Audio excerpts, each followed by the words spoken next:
अच्छा बताइए, हमें कुछ सवाल का उत्तर दे दीजिए, उसके बाद आगे बढ़ते हैं। इसे माइक में आवाज दे दीजिए पीछे।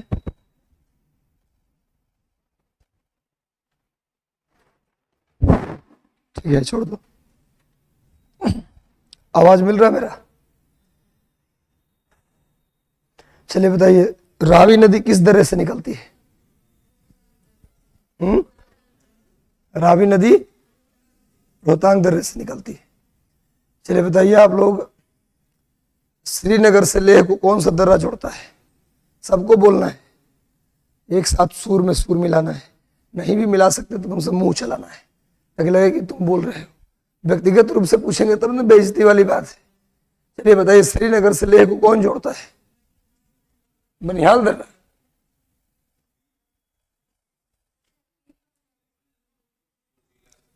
बुर्जिल दर्रा श्रीनगर से गिलगित को जोड़ता है। जोजिला दर्रा जोड़ता है श्रीनगर को लेह से। मैंने पीछे से इरेज होता चला जा रहा है, नहीं आगे पढ़ रहे हैं, पीछे से भूल रहे हैं। चलिए बताइए, शिमला हिल स्टेशन किस राज्य में है? चलिए, केंद्रीय आलू अनुसंधान संस्थान कहाँ है? शिमला। जो क्वेश्चन आता है उसको बताने में मजा आता है, जो क्वेश्चन नहीं आता फिर लगता है यार पढ़ाइए ना, क्यों पूछ रहे हैं, ऐसा होता है ना। चलिए अगला क्वेश्चन बताइए। नेक्स्ट क्वेश्चन, भारत का मिनी स्विट्जरलैंड किसे कहते हैं? खजियार, चंबा, बिल्कुल सही उत्तर है। चलिए बताइए, कैंपटी फॉल, कैंपटी फॉल कहाँ है? कैंपटी वाटरफॉल, जहां आईएएस की ट्रेनिंग होती है। अब याद आ गया, तो घर में पढ़ते नहीं है।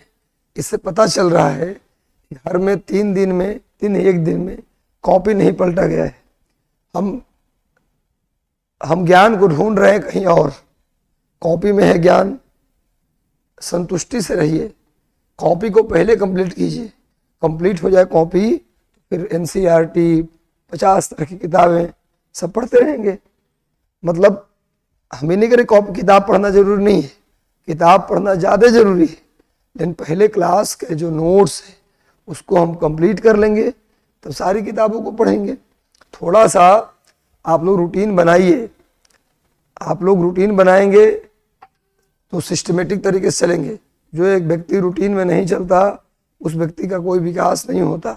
आज जितने लोग दुनिया में सफल हैं, टॉप लेवल पे गए हैं, चाहे बहुत बड़े अभिनेता हों, बहुत बड़े खिलाड़ी हों, बहुत बड़े राजनेता हों, बहुत बड़े टीचर हों, प्रोफेसर हों, जिनका नाम आप जानते हैं, पूरी दुनिया नाम जानती है, उसका वजह ये नहीं कि बहुत ज़्यादा टैलेंटेड थे वो, नहीं, वो अपने काम को समय से पूरा करते थे। बस एकमात्र गुण इंसान के अंदर आ जाए, अपने काम को समय से पूरा करना। ये तब होता है जब इंसान के अंदर 2 गुण आ जाए। सब अपने काम को समय से पूरा करने वाला गुण उसी इंसान में आता है जिस इंसान में उससे पहले 2 गुण आ जाए। पहला मेहनत करने का गुण, मेहनत से न भागे, आलसपन छोड़े, और दूसरा डेडिकेशन और विश्वास, अपने ऊपर विश्वास है ना, आत्मविश्वास कि मैं कर लूंगा, मैं कर लूंगा, और दूसरा डेडिकेशन और मेहनत।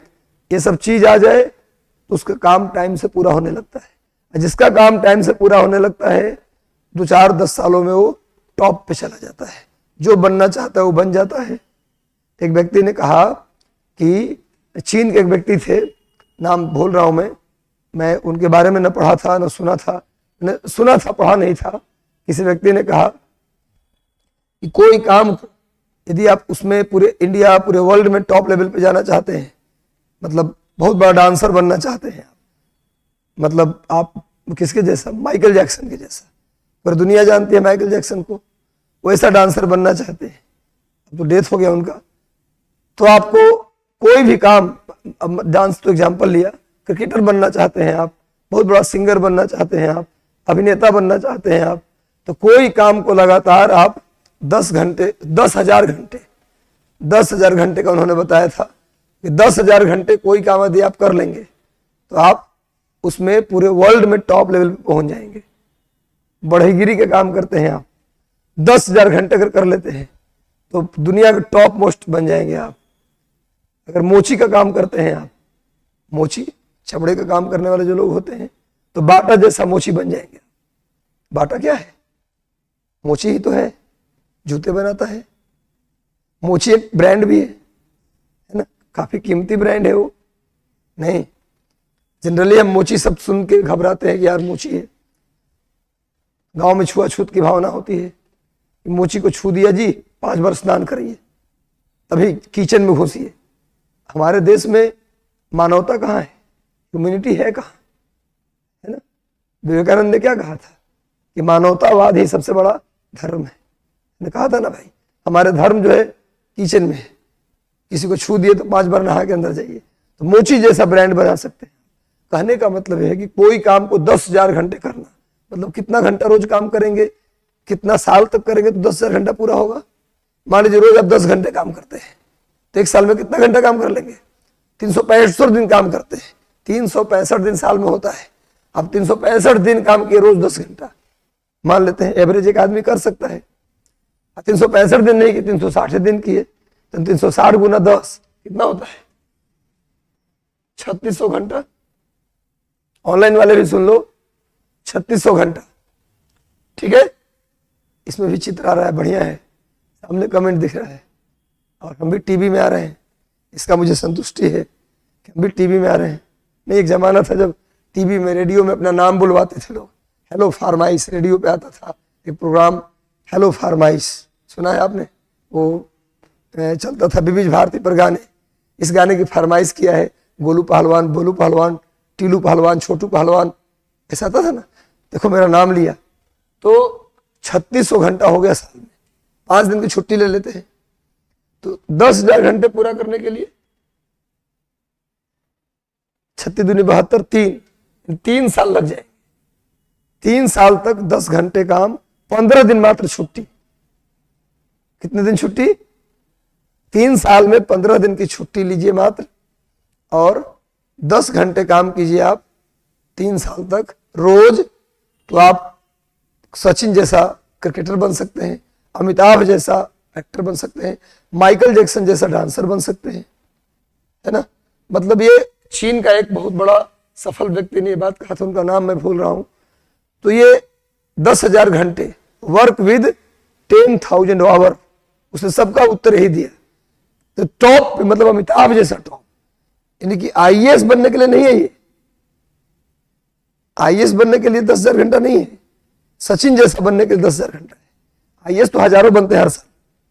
कितने आईएएस बन गए होंगे आज तक? कितने लोगों को जानता है? इतने आईएएस बनते हैं, कितने लोगों को लोग जानता है? टीएन सेशन जैसा ब्यूरोक्रेट आईएएस ऑफिसर कितने हुए? कितने आईएएस ऑफिसर का नाम आप जानते हैं? 10-20 मुश्किल से। जो लोग ज्यादा भी जानते होंगे 10-20 जानते होंगे, इससे ज्यादा जानते हैं क्या? पता नहीं कितने आईएएस आते हैं, जाते हैं, गुम हो जाते हैं, नौकरी करके निकल जाते हैं, रिटायर होकर अपने बाल बच्चा पालते हैं, पोसते हैं, 50 को बिल्डिंग खरीद लेते हैं चोरी करके। और क्या, मैं सच्चाई बात बता रहा हूं जो सच है। कहने का मतलब यह है, हमारा कहना यह है कि टॉप लेवल का बनना। जैसे रंजीत सर है, रंजीत सर को पूरा बिहार जानता है। क्यों जानता है? क्योंकि वो अपने जॉब को छोड़कर भी एक्स्ट्रा काम किए, पढ़ाए, बच्चों को फ्री में 50 बच्चों को सेलेक्ट करते हैं, पढ़ाते हैं, कुछ एक्स्ट्रा एफर्ट किए लोगों के लिए, आम लोगों के लिए। जब अपने लिए आप काम करते हैं तो लोग आपको नहीं जानते हैं। जब आप अपने जॉब से भी, मैंने क्या बोलते हैं उसको, अलग जाकर के, जॉब से अलग जाकर भी यदि आप काम करते हैं तब लोग आपको जानते हैं, पहचानते हैं, मानते हैं। इसीलिए हमेशा अपने लिमिट क्रॉस कीजिए। यदि आप 8 घंटे पढ़ सकते हैं तो 10 घंटे पढ़िए, यदि आप 20 पेज पढ़ सकते हैं तो 22 पेज पढ़िए, ठीक है ना। लेकिन लिमिट क्रॉस करना होगा। और कितना अच्छा लगता होगा सचिन को, लोग जहां भी जाते होंगे भीड़ लग जाता होगा ऑटोग्राफ के लिए, समझ आ रहे बात? कितना अच्छा लगता है रंजीत सर को, जहां भी जाते हैं तो फोटो खिंचवाने सर एक सेल्फी ले लेते हैं। अच्छा लगता है कि नहीं लगता है? हम भी खूब मेहनत करके रात रात भर पढ़ाए शिक्षक भर्ती वाले परीक्षा में, तो खूब भीड़ लगा मेरे से। जो भी लड़का आया शिक्षक भर्ती वाला, सब मेरे से फोटो खिंचवाया, हमको भी अच्छा लगता था। जितने लोगों को मैंने पढ़ाया शुरू से लेकर आज तक, बहुत लोगों को पढ़ाया, 13-14 लाख बच्चों को तो पढ़ा ही दिया, ऑनलाइन ऑफलाइन मिला करके। तो जो भी लोग आते हैं, एक सर फोटो खिंचवाना है। अभी कई लोग आए टीचर भर्ती वाले, सर एक फोटो खिंचवाना था। एक हस्बैंड वाइफ आए, बोले सर मेरी वाइफ आपकी बहुत बड़ी फैन है, एक इसके साथ फोटो खिंचवा लीजिए। मतलब बहुत अच्छा लगा। मीडिया वाले आए, कुछ यूट्यूब चैनल के वाले आए, वो मेरे साथ कि सर एक न्यूज करना है आपके साथ, बहुत अच्छा लगा मुझे। तो जब आप मेहनत करते हैं ना तो उसका रिस्पॉन्स उससे दुगना तिगुना मिलता है। आपको लगता है ना कि आप जितना करते हैं ना उसे चौगुना रिस्पॉन्स जनता देती है। जनता एक ऐसी चीज है जिसके लिए थोड़ा सा करिए ना तो उसे 20 गुना आपको दे देती है। आप सोचते हैं कि आप जनता के लिए कर रहे हैं ना, जनता उससे 50 गुना आपको लौटा देती है प्यार के रूप में, आपको नहीं पता है। इसीलिए खूब पढ़िए, इस भाव से पढ़िए कि हमें देश की सेवा करना है, हमें बदलना है समाज को, गर्ल्स खास करके कि हमें कुछ बनना है। और अपने समाज की जो लड़कियां हैं जो गांव से शहर नहीं आ पा रही हैं, पढ़ने का इच्छा है, कुछ बनने का इच्छा है पर नहीं बन पा रही हैं, हमें उनके लिए काम करना है, हमें टॉप पे जाना है, हमेशा जुनून में रहिए, है ना, तब जाके सफलता मिलती है। तो खूब पढ़िए, मेहनत से पढ़िए, रूटीन से पढ़िए, होमवर्क लीजिए हर दिन शाम को, रात को सोते समय कि अगले दिन हमको ये काम कंप्लीट करना है, और डेडिकेशन से उतना काम कम से कम कंप्लीट करके दिखाइए। ये होता है टीचर के पढ़ा देने से, कोचिंग आ जाने से, टॉप। अब 2 लाख रुपए खर्च करके दिल्ली भी चले जाइए, दिल्ली का कम लोग जाते होंगे, हर साल हजारों बच्चे जाते हैं, पर बात ये भी तय है कि 1000 जाते हैं और 2000 बैक टू पैबे ले जाते हैं। पता है आपको ये बात?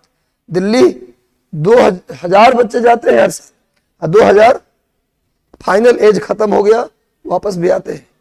सबने 2-2 लाख रुपए देके कोचिंग ली बड़े बड़े कोचिंगों में, तो फिर सफल क्यों नहीं हो गए? कोचिंग सफलता दिलाता, टीचर सफलता दिलाते तो हो जाता काम। इसका मतलब साफ जाहिर है कि कोचिंग ऐप का एक माध्यम बनता है, आपका टाइम बचाता है, कोचिंग सही बात बतलाता है, कैसे पढ़ना चाहिए, कहां से पढ़ना चाहिए, क्या पढ़ना चाहिए। मेहनत आप ही करते हैं। फाइनली 80% जो आपके सिलेक्शन में रोल होता है वो आपका होता है। भले कोई कोचिंग वाला ये दम भरे कि मैं कराता हूं, नहीं, बच्चा अपनी मेहनत सफल होता है। इसलिए मेहनत कीजिए, एकमात्र उपाय है मेहनत मेहनत मेहनत। मोबाइल फोन से दूर होना, बिल्कुल एक भी सर्किल आपका नहीं होना चाहिए, सर्किल बिल्कुल 0 होना चाहिए। 1-2 लोग की सर्किल होनी चाहिए, 2 लोग की सर्किल मैक्सिमम, वो भी उस लड़के के साथ सर्किल कि आप करके आते हैं 20 पेज, तू करके आए 35 पेज। इस तरह के अगर लोग आपको मिले तो सर्किल बनाइए, वरना बिल्कुल बात करने के लिए दोस्ती नहीं होनी चाहिए। वो भी सर्किल में बॉयज बॉयज की सर्किल बनाए, गर्ल्स गर्ल्स की सर्किल बनाए, बॉयज गर्ल्स की कभी सर्किल नहीं बनना चाहिए, ये मैं मानता हूं। बोले सर कैसे विचार आपके हैं, संकीर्ण विचार के व्यक्ति आप हैं। मैं संकीर्ण विचार का व्यक्ति नहीं हूं, मैं प्रैक्टिकल व्यक्ति हूं। इसलिए भैया बॉयज बॉयज की सर्किल होनी चाहिए, गर्ल्स गर्ल्स की सर्किल होनी चाहिए, गर्ल्स बॉयज की कभी सर्किल नहीं होनी चाहिए। बात क्लियर है? जितना हम जानते हैं उतना बता रहे हैं, ठीक है। और खूब मेहनत से पढ़िए, मेरी बात को मानिए। आप लोग पढ़ना है, कौन कौन पढ़ेगा जी? आज से डेडिकेशन से रात को होमवर्क लेगा, अगले दिन कंप्लीट करेगा, अपने मन से होमवर्क लेगा, अगले दिन कंप्लीट करेगा। एक बार हाथ उठाओ, फिर क्लास शुरू करते हैं। नहीं रूटीन नहीं, अरे गुरु मैंने कहा कि आप 10 घंटे की रूटीन बनाओ, मैंने कहा 8 घंटे की रूटीन बनाओ, मैंने कहा 18 घंटे पढ़ो, कभी मैंने कहा 18 घंटे पढ़ो। हमने क्या बोला? रात को आप एक होमवर्क लीजिए, उसे आप 3 घंटे में कर लीजिए या 10 घंटे में कर लीजिए, उससे मतलब हमको नहीं है। रात को एक होमवर्क लीजिए, उसे आप 3 घंटे में करो या 10 घंटे में करो या 20 घंटे में करो, उससे मतलब नहीं है। आप 3 घंटे में कर लीजिए, दिन भर घूमते रहिए। जो रात को होमवर्क आप लिए, अगले दिन उसे जितने घंटे में कर सकते हैं कर लीजिए। आप 4 घंटे में कर लीजिए, दिन भर घूमिए, गांधी मैदान बैठे रहिए, जाके उसे जाइए रोज मूवी दिखाइए। कोई पूछने जा रहा है आपसे, हमारा कहना यह कि रोज का होमवर्क और 1 सप्ताह का भी होमवर्क, ऐसा भी करिए कि एक रोज का होमवर्क लीजिए और 1 सप्ताह का भी लीजिए कि एक इतना इतना रोज करना है और 1 वीक में हमको इतना करना है। और अंतिम में हर वीक आप एक मूवी दिखाइए, कंप्लीट हो जाए तो। कोई पूछता है सिलेक्शन नहीं होगा, आप भले ही एक भी मूवी पटना में नहीं देखे होंगे, एक भी रेस्टोरेंट में खाना खाने नहीं गए होंगे, फिर भी गांव में लोग फाइनली अगर लौट के जाएगी तो क्या बोलेगा कि पटना में पैसा बर्बाद करता था माँ बाप का, आप जो है सिनेमा देखता था। इसको 2-3 दिन तो हम गांधी मैदान किसी के साथ देखे, 50 तरह की बात करना आपके लिए शुरू कर देंगे। लेकिन अगर सफल हो जाएंगे सिनेमा देख के भी तो लोग क्या बोलेंगे, अरे ये शुरू से ही लगता था, इसके अंदर था, जुनून था इसके अंदर। इसलिए भैया प्लीज हम क्या बोल रहे हैं, आप टारगेट लीजिए, केवल टारगेट पूरा कीजिए। दुनिया का कोई ताकत साल भर के अंदर आपको सफल होने से कोई रोक नहीं सकता। एक टारगेट लीजिए। टारगेट क्या? रामचरितमानस पढ़ने का टारगेट नहीं, बाइबल गीता और कुरान पढ़ने का टारगेट नहीं, टारगेट सिलेबस की चीज पढ़ने का, जो पढ़ना है वही पढ़ने का। ये ना कि अब बीपीएससी की तैयारी कर रहे हैं और एमसीक्यू लगा रहे हैं किसका, रीजनिंग का। बीपीएससी में कहीं रीजनिंग नहीं आता, क्या लगा रहे हैं एमसीक्यू भैया? तो 1 वर्ड सब्स्टिट्यूशन का और फ्रेजियल वर्ब का अंग्रेजी का लगा रहे हैं एमसीक्यू। तो सिलेक्शन कहीं बीपीएससी में हो जाएगा। हमको जो पढ़ना है, जो सिलेबस में जो पैटर्न है, उसी का टारगेट। हमने क्या बोला, रामचरितमानस, हनुमान चालीसा और क्या बोलते हैं उसको, गीता, बाइबल और कुरान पढ़ने से रिजल्ट नहीं होता। रिजल्ट होता है आपके अपने मेहनत करने से। भगवान कृष्ण भी कहा बोले हैं कि आप हमें पूजा करिए। भगवान कृष्ण हमेशा बोलते हैं कि आप कर्म कीजिए, आप अपने कर्म को कीजिए ना। हमारा काम है कि सफल कराना, सफल कराना। भगवान है इस धरती पर, मैं जानता हूं, ईश्वर है, गॉड है, अल्लाह है, सब लोग हैं, लेकिन वो तभी आपको सफल कराएंगे जब आप पढ़िएगा। बिना पढ़े कोई सफलता नहीं दिलाएगा। 2 हाथ पैर देकर भगवान यहाँ भेजे हैं। एगो पंखा बना दीजिए, खुद से बनाइए हाथ से पंखा, अब पंखा न चले तो कितना दुख होता है। भगवान एगो मशीन बना दिए और काम नहीं करिएगा, अजाय खाली माथा पटकिएगा तो क्या बोलेंगे, इसको बनाए बेकार ना, कि हम ही से कह रहे हैं सफलता दिला दीजिए। भगवान इस बात से दुखी होता है। भगवान का नाम के लिए भी एक टाइम बना लीजिए कि सुबह जगेंगे तो स्नान करने के बाद ही क्लास आएंगे। स्नान करके 10 मिनट 20 मिनट पूजा करके भगवान का ध्यान करके ही हम क्लास आएंगे। ये रूटीन बनाइए। पूजा का टाइम सवेरे सवेरे होता है ना कि जाके 12-1 बजे पूजा कर रहे हैं। भगवान जी उस समय खाना वाना खा के सोने चले जाते हैं और उनको आप जबरदस्ती जगाते हैं घंटी बजा के। भोरे भोरे उठते हैं उठ के, तो उस समय घंटी बजाई जगे रहते हैं, तो बात आपकी सुनेंगे नहीं। तो चलिए, तो खूब मन लगा के पढ़े। मैं आशा करता हूँ कि आगे रोज ये बात बताता हूँ कि आप पढ़िएगा। आज से रोज का टारगेट लीजिएगा, 1 सप्ताह का टारगेट लीजिएगा। और मैं भी ईश्वर से प्रार्थना करूंगा आपके लिए। मैं रोज पूजा करता, बताऊँ आपको, मैं रोज निकलता हूँ घर से तो कम से कम आधा घंटा पूजा करने के बाद ही निकलता हूँ। आधा घंटा हमारी पूजा होती है और उसके बाद निकलता हूँ। और मैं हमेशा ईश्वर से प्रार्थना करूंगा कि आपके अंदर इतना ताकत मिले, कोई बाधा ना आए आपके जीवन में, हमेशा स्मूथली आपका काम चलता रहे, सफलता मिलता रहे, ऐसा मैं प्रार्थना करूंगा। चलिए शिवालिक लिखिए। चलिए शिवालिक, चलिए चलिए। तो ये सब आज से मैं आशा करता हूं कि रूटीन से आप लोग पढ़ाई करेंगे।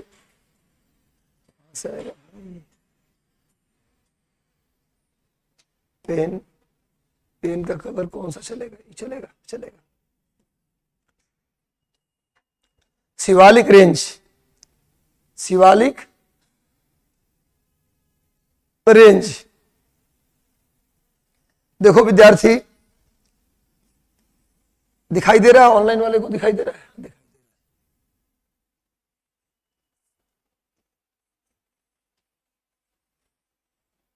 पहले बना देता हूं जो लोग नए हैं उनके लिए। शिवालिक पर्वत का विस्तार, शिवालिक पर्वत का विस्तार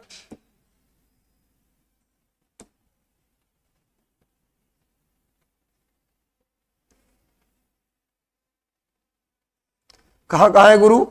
तो जम्मू कश्मीर और पंजाब के सीमा पर, हिमाचल प्रदेश और पंजाब के सीमा पर, उसके बाद उत्तराखंड, उसके बाद नेपाल, यूपी और बिहार के सीमा पर, उसके बाद सिक्किम और पश्चिम बंगाल, उसके बाद भूटान और उसके बाद अरुणाचल प्रदेश और असम के सीमा पर।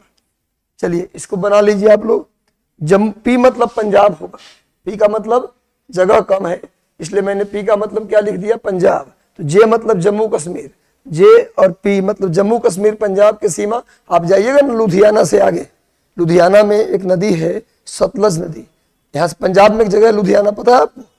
लुधियाना पंजाब में ही, पता है सबको? लुधियाना सुना है ना? नहीं सुना? पहले बिहार के मजदूर लुधियाने, पहले बिहार के मजदूर कहाँ जाते थे काम करने? लुधियाना और सूरत। आज ना लोग दिल्ली और बॉम्बे जा रहा है। आज के मजदूर बिहार से आज भी पलायन जारी है, पता आपको? बिहार के लोग आज भी बाहर नौकरी करने जा रहे हैं। बिहार में कुछ बदला नहीं है, उसी संख्या में। ट्रेन को देख के पता चलता है, दिल्ली से आने वाली ट्रेन, कि कितने लोग बिहार से दिल्ली जा रहे हैं। पिछले साल छठ या दिवाली का समय था, संपूर्ण क्रांति एक एक्सप्रेस है, उसका इतने लोग चढ़ गए कि ट्रेन आगे बढ़िए नहीं रहा था। सौकर उसका बैठ गया था, आदमी को उतारना, ट्रेन का सौकर बैठ गया जी। ये न्यूज में आया था, अखबार में हमने पढ़ा, आदमी को उतारना पड़ा तब ट्रेन आगे चली। ये बिहार की स्थिति है। आज भी कुछ बदला उदला नहीं है। भले ही किसी को आप जेल में डाल दीजिए, पलायन को लेकर वीडियो बनाए, उसके लिए वो बात अलग है, लेकिन बिहार में स्थिति नहीं बदली। ना कोई उद्योग आया, कोई न तो हमारी पुरानी चीनी मिलें शुरू हुई, न कोई नया जूट मिल खुला, न कोई नया सूती कपड़ा का मिल खुला, गया में चलता था सूती कपड़ा, न ही भागलपुर में सिल्क को लेकर कोई काम हो रहा है, पुराना सिल्क का जो था वही है। मैंने इंडस्ट्री को लेकर थोड़ा सा बीजेपी और इनकी सरकार आई थी नीतीश कुमार की, तो बीच में शाहनवाज हुसैन उद्योग मंत्री बने थे, तो लगातार इथेनॉल पे काम चल रहा था। जब से बीजेपी से सरकार से हटी है तब से एक भी काम उद्योग के लिए बता दीजिए आप। शाहनवाज हुसैन थे तो जगह जगह बोर्ड लगा था कि डोभी में खुल रहा है औद्योगिक पार्क, तो ये हो रहा है वो हो रहा है, लगातार कुछ न कुछ हो रहा था इंडस्ट्री को लेकर के बिहार में। लेकिन जब शाहनवाज हुसैन गए इंडस्ट्री खत्म। इंडस्ट्री का नाम सुन रहे हैं हम तो उद्योग मंत्री का नाम नहीं जानते, कौन है बिहार के उद्योग मंत्री। अब सोचिए कि क्या स्थिति है बिहार की। मैं बीजेपी का मैंने समर्थक नहीं हूं, ये मत सोचिए मैं बीजेपी का समर्थक हूं, मैं शाहनवाज हुसैन का नाम ले रहा हूं स्पेशली। बेहतर नेता है और बिहार में उद्योग के लिए लगातार इथेनॉल प्लांट जितना आप देख रहे हैं, बिहार पहला राज्य बना इथेनॉल नीति लाने वाला। ही क्वेश्चन आएगा आपको परीक्षा में, बिहार इथेनॉल पॉलिसी लाने वाला बिहार भारत का पहला राज्य बन गया। और कौन लाए? जब उद्योग मंत्री बिहार के थे कौन? सैयद शाहनवाज हुसैन। क्लियर बात है। तो जो जिसकी तारीफ करना पड़ेगा। हम लोकतांत्रिक देश है, हमें किसी पार्टी का समर्थक नहीं होना चाहिए, हमें जो काम करता है उसका समर्थक होना चाहिए। किसी दल का जबरदस्ती समर्थन करने से अच्छा है कि जो बेहतर काम करे उसका समर्थक बने। अगर नहीं करता तो समर्थन अपना बदल दीजिए, दूसरे पार्टी में चले जाइए। भाई ये है जम्मू कश्मीर, पंजाब, बता रहे हिमाचल प्रदेश, पंजाब, उत्तराखंड, नेपाल, यूपी और बिहार। नेपाल के यूपी के सीमा पर, नेपाल और बिहार के सीमा पर सिक्किम और पश्चिम बंगाल, सिक्किम और पश्चिम बंगाल, भूटान, अरुणाचल प्रदेश, असम है। भूटान यहाँ है। अब भूटान नहीं बना है क्या? समझ गए बात? कुछ नॉलेज बढ़ा। कहां खोल रहा है औद्योगिक पार्क? बिहार में 2000 करोड़ रुपए की लागत से इंडस्ट्रियल पार्क कहां बन रहा है? बोलो, डोभी में, गया के डोभी में। और भारत में कितने खादी मॉल खुल गए? 4 खादी मॉल। एक पटना में है भारत का पहला खादी मॉल। भारत का पहला खादी मॉल कहां है जी? पटना में। उसके बाद पूर्णिया, मुजफ्फरपुर और गया में भी खादी मॉल बनाने का प्लान पास हो चुका, शायद काम भी चल रहा होगा। गया, पूर्णिया और मुजफ्फरपुर में भी खादी मॉल बनाया जाएगा। ये सब बिहार स्पेशल जीके में याद रखिएगा। बिहार में किसको किसको मिला जीआई टैग? जीआई टैग का मतलब क्या होता है? ये सब कितना इंटरेस्टिंग बात है नहीं? ये सब इथेनॉल प्लांट बिहार में कहां कहां लग रहा है? गोपालगंज में लग रहा है जी, है ना। भारत में मखाना की खेती कहां होता है? सिंघाड़ा की खेती कहां होता है? भारत में मशरूम की खेती में टॉप हो गया है बिहार। पूरे इंडिया में मशरूम में पहले बिहार टॉप पे नहीं था, पर यहाँ मशरूम में टॉप पे हम आ गए। पता है क्यों? क्योंकि मशरूम का डिमांड बिहार में बढ़ गया। हर इंसान जो फेल हो रहा है प्रतियोगिता परीक्षा से, कहाँ जा रहा है, क्या करने जा रहा है? मशरूम की खेती। हमारे जानने में 10 लोग हैं जो मशरूम की खेती कर रहे हैं। और कौन? दिल्ली से यूपीएससी की तैयारी करके आए, फाइनल ना हुआ तो मशरूम की खेती करके लाखों रुपए कमा रहे महीने में।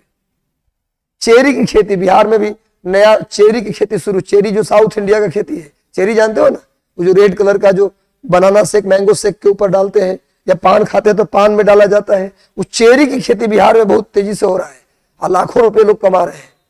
फूल की खेती, ये सब काम आएगा मेंस में। बिहार के कृषि की विशेषता में काम आएगा। अभी लेटेस्ट में बिहार के लोग खूब फ्लावर की खेती कर रहे हैं। मैरीगोल्ड, गेंदा उंदा के जो फूल होता है खूब लगा रहे हैं। मैंने गांव में गया तो मैं बोला ये तो धान का खेत है, गेहूं का खेत है, इसमें फूल क्यों लगाए हैं? अपनी गाड़ी को रोका, मैं पूछा उनसे, किसान से, कि आप फूल की खेती क्यों करते हैं? अगल बगल में तो एक दो मंदिर है, वहां कितना फूल आपका चला जाता होगा। क्या बोले आप नहीं जानते हैं, सुबह सुबह आता है डम्फर, ये सब पटना के हनुमान मंदिर जाता है, ये सारा फूल गया चला जाता है विष्णुपद मंदिर में। तो लोड किया, 1 घंटे के अंदर पहुंचा दिया, फूल खराब भी नहीं होता 1 घंटे में। कहने का मतलब है कि आज ट्रेंड बदला है। बिहार अपने में नो डाउट संसाधन कम हो गया झारखंड के जाने से, खनिज संसाधन, लेकिन हमारे राज्य में जो कृषि संसाधन है, एग्रीकल्चर का रिसोर्स है, हमारे यहाँ सबसे बड़ी बात पानी की कमी नहीं है। अगर वाटर मैनेजमेंट ठीक से किया जाए बिहार में, जो बाढ़ के पानी में सब पानी बर्बाद हो जाता है, उसका मैनेजमेंट कर लिया जाए बिहार के अंदर, तो नो डाउट बिहार पूरे भारत में क्या, पंजाब हरियाणा को भी कृषि में बीट कर सकता है। हमारे पास इतनी क्षमता है, और कुर्सी से फुर्सत रहे लोगों को तो ना। चलिए, हो गया बात, समझ गए बात? तो चलिए, तो ये सब याद रखिएगा, ये जो मैं बता रहा हूं ये सब परीक्षा में आपको ऐसे लिखने में, परीक्षा में ये सब में काम आएगा। ये सारी बातें, फूल कौन सा खेती बताए, फूल की खेती, चेरी की खेती, मशरूम में टॉप हो गया बिहार, मखाना की खेती, जूट हमारे यहाँ पहले से जूट था, चावल था ही। इसके बाद मक्का में बताया भूल ही गए, बिहार के 7 जिला, जिसमें उत्तर पूर्व के जिला, जिसमें आप किशनगंज, पूर्णिया, कटिहार, सहरसा, ये जो उत्तर पूर्व में जितने जिले हैं उसके 7 जिले अमेरिका को पीछे छोड़ दिए मक्का के उत्पादन में। मक्का के उत्पादन और उत्पादकता दोनों में अमेरिका सबसे आगे है। पता है आपको, पूरे दुनिया में मक्का समझते हैं ना, मेज, पॉपकॉर्न जिसको खाते हैं, है ना, इसे कॉर्न बोलते हैं, फिर उसको मेज भी बोलते हैं। तो मक्का के उत्पादन में दुनिया में टॉप कौन है? अमेरिका। प्रोडक्टिविटी और प्रोडक्शन दोनों में अमेरिका टॉप पे है। लेकिन प्रोडक्टिविटी में, प्रोडक्टिविटी समझते हैं, प्रति हेक्टेयर उत्पादन, प्रोडक्टिविटी का मतलब प्रति हेक्टेयर उत्पादन। तो प्रति हेक्टेयर उत्पादन में बिहार के 7 जिला अमेरिका को पीछे छोड़ दिया। तो ये सब अचीवमेंट है हमारे राज्य का। और जहां मक्का होगा वहां इथेनॉल का उत्पादन होगा, इथेनॉल का उत्पादन होगा। तभी मोदी जी का प्लान चला है E100, एक प्लान चलाया मोदी जी, E100 प्रोग्राम। उसमें है कि 25% इथेनॉल मिलाएंगे पेट्रोल में। पेट्रोल में क्या मिलाएंगे? 25% इथेनॉल। तो कितना बड़ा रोजगार का सोर्स डेवलप होगा। अब बिहार पहला राज्य बना जो इथेनॉल नीति लाया है। जीके है, याद कर लीजिएगा। तो ये सब बात आप लोग चलाते रहिए। बिहार के बारे में न्यूज़पेपर लेने में क्यों बोला, ये सब पढ़ते रहिए क्या क्या चल रहा है बिहार के अंदर। चलिए, तो भैया हम लोग शिवालिक पर्वत का फोटो बना लेते हैं अलग से, और इसका विस्तार, इसको मिटा देते हैं गुरु, इसका विस्तार फिर से लिख देता हूं। इसका विस्तार जम्मू कश्मीर और पंजाब के सीमा पर, जम्मू कश्मीर और पंजाब, हिमाचल प्रदेश और पंजाब। इतना बात जो बता रहा था, ये सब पढ़ाई की बात ही बता रहा था। मैं एक्स्ट्रा बात बताता रहता हूं बीच बीच में। अच्छा है या बुरा है? अच्छा है? दोनों जगह पंजाब बाउंड्री टच होता है। 2 पंजाब इसलिए लिखा कि पंजाब का सीमा जम्मू कश्मीर से भी टच होता है। आपको लुधियाना शुरू हुआ था, लुधियाना से आगे बढ़ेंगे तो आपको मिलेगा पठानकोट। नाम सुना है पठानकोट का? पाकिस्तान से बॉर्डर लगता है, पठानकोट पंजाब में ही है। तो पठानकोट से ही आपको पहाड़ मिलने लगेगा। ट्रेन से जाइएगा तो पठानकोट नहीं मिलेगा, ट्रेन से जाएंगे, बस से जाएंगे तभी आपको पठानकोट मिलेगा रास्ते में। तो पठानकोट के पास पंजाब आपको मिलने लगता है पहाड़। तो पंजाब और जम्मू कश्मीर की सीमा, पंजाब और हिमाचल प्रदेश की सीमा, आप जाइएगा शिमला, शिमला से आप, हिमाचल प्रदेश की राजधानी शिमला है, आप चंडीगढ़ जाइए, सॉरी पंजाब में कहा जाइए, चंडीगढ़। मैं पढ़ाया हूँ चंडीगढ़ सेक्टर 14 में, एक कोचिंग थी IBS, वहां मैं पढ़ाता था। तो चंडीगढ़ से आप जाइए शिमला, एक माल रोड है वही जाता है शिमला। चंडीगढ़ शिमला रूट में जाइएगा तो पंजाब आपको खत्म नहीं होगा, आपको पहाड़ दिखना शुरू हो जाएगा। यानी पंजाब और हिमाचल प्रदेश के सीमा पर है। इसलिए यात्रा करना चाहिए, यात्रा करने से ज्ञान बढ़ता है। नहीं, शेक्सपियर ने कहा था, घूमने वाले जेब से गरीब होते हैं। घूमते हैं, पैसा खर्चा हो घूमने में, लेकिन दिमाग से अमीर होते हैं। घूमने वाले जेब से गरीब होते हैं लेकिन दिमाग से अमीर होते हैं। चलिए भाई, उत्तराखंड, उसके बाद गुरु, उसके बाद नेपाल, नेपाल और उत्तर प्रदेश और बिहार के सीमा। नेपाल को कितना राज्य छूता है बताया था पहला दिन। बिहार, भारत के कितने राज्य नेपाल को छूते हैं? भारत को कितने राज्य नेपाल को छूते हैं? 5 राज्य। मैंने बताया 7 नहीं, 5 बताया था। बिहार के 7 जिले छूते हैं नेपाल को। बिहार के कितने जिले नेपाल को छूते हैं? 7 जिले। बिहार के 7 जिले नेपाल को छूते हैं। अब भारत के कितने राज्य छूते हैं नेपाल को? तो 5। कितने राज्य छूते हैं नेपाल को? तो 5। और कितने जिले छूते हैं नेपाल को? तो 7। कौन कौन जिला बताया था? पश्चिम, पूरब, सीता, मधु, सुपर, किशन, नहीं, पश्चिमी चंपारण, पूर्वी चंपारण, सीतामढ़ी, मधुबनी, सुपौल, अररिया, किशनगंज, ये छूते हैं 7 जिले नेपाल को। अब 5 राज्य छूते हैं नेपाल को, उत्तराखंड, उत्तर प्रदेश, बिहार, बंगाल, सिक्किम। उत्तराखंड, उत्तर प्रदेश, बिहार, बंगाल, सिक्किम, एकदम याद होना चाहिए, मैपिंग एकदम हाथ पे याद होना चाहिए। उत्तराखंड, उत्तर प्रदेश, बिहार, बंगाल, सिक्किम। चलिए भैया, अब सुनिए, इसके ऊपर में भी एक पहाड़ है, इसका नाम है गुरु मिडिल हिमालय। मिडिल हिमालय मैं बताऊं आपको, भाई पढ़ चुके हैं हम लोग। मिडिल हिमालय कल ही हम लोग पढ़ चुके हैं। मिडिल हिमालय कल ही हम लोग पढ़ चुके हैं, मध्य हिमालय को। तो मिडिल हिमालय का भी विस्तार कहाँ था पता है आपको?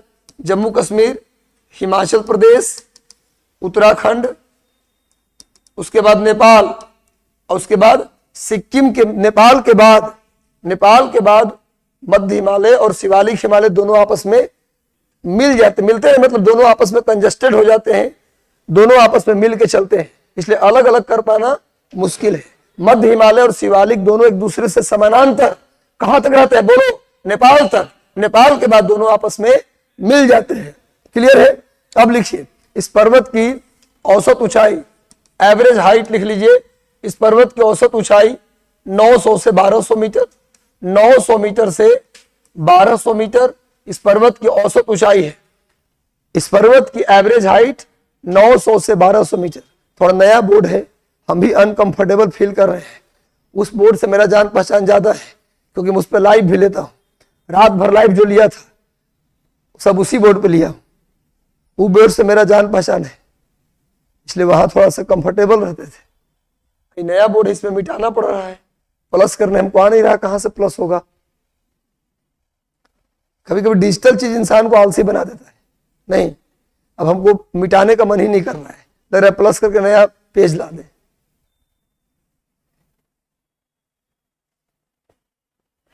हो गया? समझ गए बात आप लोग? इसकी हाइट कितनी है? 900 से 1200 मीटर। इस पूरे पर्वत का निर्माण जो हुआ है वह सॉइल, सैंड और स्टोन से, सॉइल, सैंड और स्टोन से इसका निर्माण हुआ है।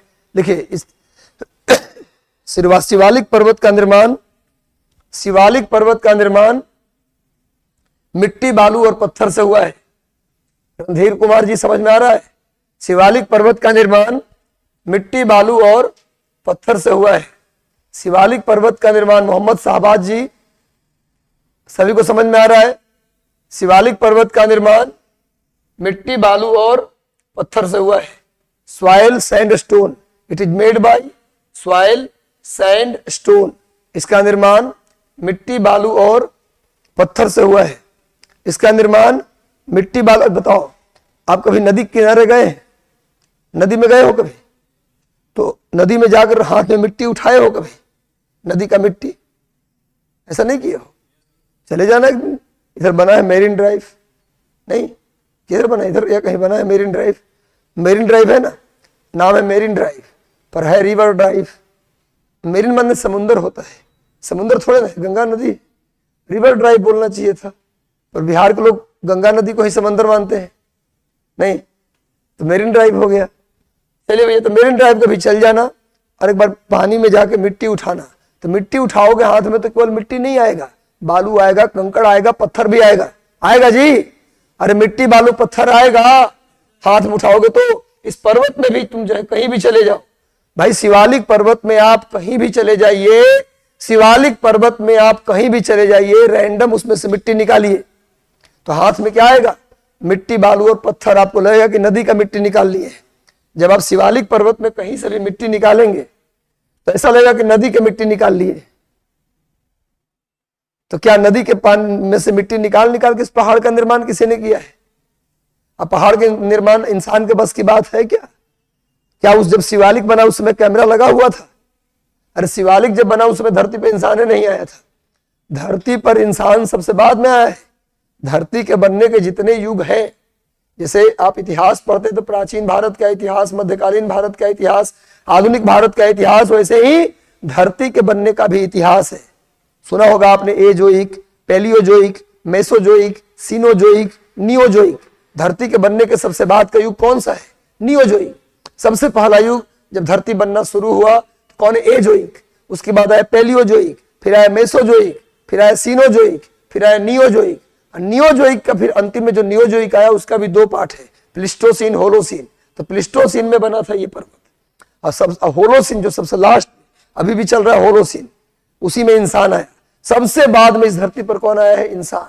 हमसे बहुत साल पहले मछली आ गया था, हमसे बहुत साल पहले छिपकली आ गया था, हाथी जैसा और घोड़ा जैसा जीव बहुत पहले आ गया था इस धरती पर। हम लोग बहुत बाद में आए। समझ में आ रहा है क्या बोल रहा हूं? तो होलोसीन, तो इंसान के बस की बात हम एक दिन पढ़ा देंगे। धरती के बनने का युग कब क्या बना, किस युग में क्या बना, इस युग को 1 सेकंड में हम याद करवा देंगे। हर युग का पाठ है। जैसे एजोइक पहला युग है, धरती के बनने का पहला युग कौन है? एजोइक। एजोइक का भी 2 भाग है, एक है अबायोटिक, एक बायोटिक। जब धरती पर कोई जीव जंतु नहीं था तो उसको बोलते हैं अबायोटिक एजोइक। फिर धीरे धीरे जीव जंतु आया, बिना जीव जंतु का ये पौधे आए, पहले धरती पर सबसे पहले पौधे आए, और पौधे बिना मतलब बिना पत्ता बिना फूल वाला पौधा आया, तो इसको बोलते हैं भैया बायोटिक एजोइक। फिर आया एजोइक के बाद पेलियोजोइक। पेलियोजोइक के भी कई भाग है ना, Cambrian, Ordovician, Silurian, Devonian, Carboniferous, Permian. फिर मेसोजोइक आया, मेसोजोइक का भी 3 भाग, ट्रियासिक, जुरासिक, क्रिटेशियस, ऐसे कई भाग। तो एक दिन पूरा इस पर हम क्लास ले लेंगे, टेंशन लेने की जरूरत नहीं है। और जब हम क्लास ले लेंगे तो खाली टफ लग रहा है वर्ड सुनने में, जब हम क्लास ले लेंगे तो एक ऐसा ट्रिक बताएंगे, बोले सर ये तो एकदम आसान है, याद हो गया पूरा कंप्लीट एकदम एक बार में। तो गुरु ये बना था प्लिस्टोसीन युग में। कब बना था? शिवालिक पर्वत कंप्लीट हुआ बन के कब? प्लिस्टोसीन युग में। माने नियोजोइक के 2 पार्ट, प्लिस्टोसीन, होलोसीन। तो नियोजोइक के अंदर जो प्लिस्टोसीन युग था उसके अंदर शिवालिक का निर्माण कंप्लीट हुआ। उस समय धरती पर इंसान नहीं था। तो गुरु इस पर्वत में जहां भी जाते हैं मिट्टी निकालते हैं तो कैसा निकलता है भैया? नदी का मिट्टी। इससे विद्वानों ने अनुमान लगाया कि जहां आज शिवालिक पर्वत है वहां पहले नदी बहती होगी, जहां शिवालिक है वहां पहले एक नदी बहती होगी। नदी में ही फोल्ड हो जाने से क्या बन गया? शिवालिक पर्वत का निर्माण हुआ, नदी गायब हो गई। इस बात को पूरे दुनिया के सारे विद्वान मान चुके हैं, वहां पहले एक नदी थी। इस बात को पूरे दुनिया के सारे वैज्ञानिक मान चुके हैं, विद्वान मान चुके हैं, लेकिन नाम में अंतर है। नदी के नाम, कुछ विद्वान नदी को शिवालिक नदी बोलते हैं, तो कुछ विद्वान इस नदी को इंडो ब्रह्मा नदी कहते हैं। जहां शिवालिक है नदी वही है, बस नाम में अंतर। कुछ विद्वान उस नदी को क्या बोलते हैं कि यहां से एक नदी बहती, इसका नाम क्या था? इंडो ब्रह्मा नदी। और कुछ विद्वान इस नदी को क्या बोलते हैं? शिवालिक नदी। तो लिख लीजिए एक लाइन लिखिए, शिवालिक के बनने से पहले, शिवालिक के बनने से पहले वहां से, शिवालिक के बनने से पहले वहां से इंडो ब्रह्मा और शिवालिक नदी बहती थी। शिवालिक के बनने के पहले वहां से इंडो ब्रह्मा और शिवालिक नदी बहती थी। शिवालिक के बनने से पहले वहां से, अंग्रेजी बोल देंगे, वहां से इंडो ब्रह्मा या शिवालिक नदी बहती थी। शिवालिक के बनने से पहले वहां से इंडो ब्रह्मा, समझ में सबको आ रहा है ना, या शिवालिक नदी बहती थी। देखिए शिवालिक और इंडो ब्रह्मा रिवर, शिवालिक और करिएगा एंड नहीं, शिवालिक और Indo Brahma river flows through there, Shivalik और Indo Brahma river flows through there before formation of Shivalik. Shivalik और Indo Brahma river flows through there before formation of Shivalik. Shivalik के बनने से पहले वहां से इंडो ब्रह्मा नदी और शिवालिक नदी बहती थी। शिवालिक एंड इंडो ब्रह्मा, शिवालिक और Indo Brahma river flows through there before formation of Shivalik. Clear है गुरु? समझ में आ रहा है बात? अब आ जाइए, हम लोग बात करते हैं। पता है आपको उत्तराखंड से कई नदियां हैं छोटी छोटी, उत्तराखंड से कई नदियां हैं छोटी छोटी जो निकल के आती हैं। ये नदियां ऐसी हैं, ये हजारों नदियां हैं, एक नदी नहीं है, हजारों नदियां हैं। ये नदियां ऐसी हैं जिसमें पानी इतना कम है कि आपके गांव के नाली से भी कम पानी है। कभी पहाड़ में आप गए होंगे, पहाड़ में गए होंगे तो कोई ना कोई तो गया होगा यहाँ से, तो आप देखोगे कहीं कहीं से पानी आ रहा है ऊपर से, छोटा, वहीं पर आसपास के लोग पानी भर के पी भी लेते हैं। पहाड़ का पानी स्वच्छ साफ होता है, तो बहुत ठंडा पानी ऊपर से आता रहता है। देखे होंगे आप पहाड़ में कभी किनारे किनारे सड़क, पहाड़ के किनारे किनारे सड़क बना होता है, उससे गाड़ी आपको घुमाते हुए ले जाता है, तो ऊपर से देखते होंगे पानी आ रहा है कहीं कहीं से। तो ऐसी हजारों नदियां आती है उत्तराखंड से निकलकर, और इसमें पानी इतना कम है, उत्तराखंड के मिडिल हिमालय से निकल के आती है, शिवालिक में उत्तराखंड में ही गायब हो जाती है। उत्तराखंड के मिडिल हिमालय से निकाल के आती है और शिवालिक में ही क्या हो जाती है? गायब हो जाती है। अस्तित्व खत्म नदी का, बंगाल की खाड़ी तक नहीं आती, शिवालिक में। इन नदियों को उत्तराखंड के लोग चो नदी या चाओ नदी के नाम से जानते हैं। चो नदी या इसी नदी को लोग चाओ नदी के नाम से जानते हैं। चो रिवर या चाओ रिवर, चो रिवर या चाओ रिवर के नाम से जानते हैं। भाई उत्तराखंड से thousands of river originated from middle Himalaya in Uttarakhand. अब लिखना चाहे तो लिख सकते हैं thousands of river, more than thousands of river originated from middle Himalaya, Hindi बोल देंगे भी, more than thousands river, photo में भी बना लेना है, more than thousand river flows through there, more than thousand river originated from middle Himalaya in Uttarakhand, middle Himalaya in Uttarakhand ends in Shivalik. लिख सकते हैं thousands of river originated from middle Himalaya in Uttarakhand ends in, and मतलब समाप्त हो जाता है, ends in Shivalik, ends in Shivalik. This river is known as, it is known as Cho river और Chao river, चो रिवर एंड चाओ रिवर। लिख लिए, हिंदी में लिखिए। उत्तराखंड के लिख सकते हैं, चाहे नहीं भी लिख सकते, फोटो में भी कर लीजिए। उत्तराखंड के मध्य हिमालय से हजारों नदियां निकलती हैं जो शिवालिक में समाप्त हो जाती हैं। उत्तराखंड के शिवालिक हिमालय से हजारों नदियां निकलती हैं। उत्तराखंड के शिवालिक हिमालय से, उत्तराखंड के शिवालिक हिमालय से, मिडिल हिमालय, सॉरी, मध्य हिमालय से, उत्तराखंड के मध्य हिमालय से हजारों नदियां निकलती हैं जिसे चो नदी या चाओ नदी के नाम से जानते हैं। उत्तराखंड के मध्य हिमालय से हजारों नदियां निकलती है जिसे चो नदी या चाओ नदी के नाम से जानते हैं, जिसे चो नदी या चाओ नदी के नाम से जानते हैं। लिख लिए, लिखिए। अब आ जाइए, इन नदियों के द्वारा, इन नदियों के द्वारा जब कोई नदी आएगी तो जहां पर समाप्त होगी वहां पर कंकड़ पत्थर मिट्टी का जमाव करेगी, करेगी ना जी। जहां नदी समाप्त होगी, नदी जो बहा के ला रही कंकड़ पत्थर, ये शिवालिक के सहारे क्या कर देती है, जमा कर देती है। इन मिट्टी को कहां जमा कर देती है, शिवालिक के सहारे इन मिट्टी को जमा कर देती है उत्तराखंड में।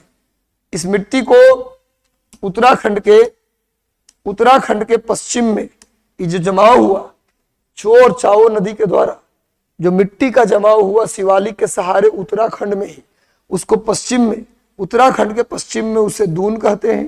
क्या बोलते हैं गुरु, दून। और उत्तराखंड के पूरब में उसे द्वार कहते हैं। क्या बोलते हैं, द्वार।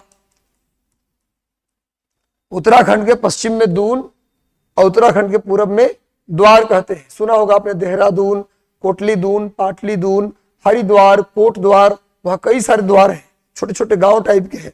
हरिद्वार, कोट द्वार, यहाँ पर है भैया देहरादून, कोटली दून, पाटली दून, कई सारे दून है यहाँ पर। दून द्वार समझ में आया।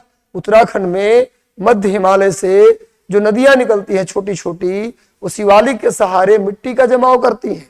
उन मिट्टी के जमाव को उत्तराखंड के पश्चिम में दून और उत्तराखंड के पूरब में द्वार कहते हैं। लिख लीजिए।